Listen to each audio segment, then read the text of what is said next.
आपला जवान होता, शहीद झालेला आहे. किती वर्ष हे कुटुंब या ठिकाणी राहत आहे, काय कुटुंबाची पार्श्वभूमी होती, काय सांगणार या जवानाबद्दल? आणि मागील वर्षांपासून मी प्रतिनिधित्व करत असलेल्या वार्डमध्ये कामराजनगर या ठिकाणी श्रीराम नाईक हे त्यांच्या कुटुंबासह राहत होते आणि अतिशय कष्टाळू मोलमजुरी करून कमवणारं कुटुंब होतं.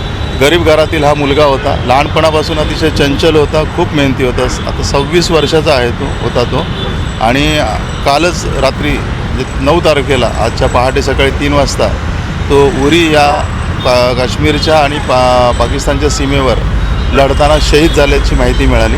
त्याच्या वडिलांना त्यांच्या विभागातील कर्नलने त्याच्या वडिलांना फोन करून ही माहिती दिली.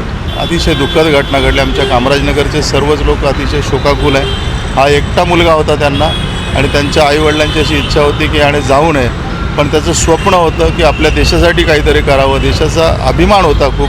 प्रत्येक गोष्टीत जाणवायचं की हा मुलगा खरोखर वेगळा आहे आणि त्याने या ठिकाणी झोपडपट्टीत राहून शिक्षण घेतलं.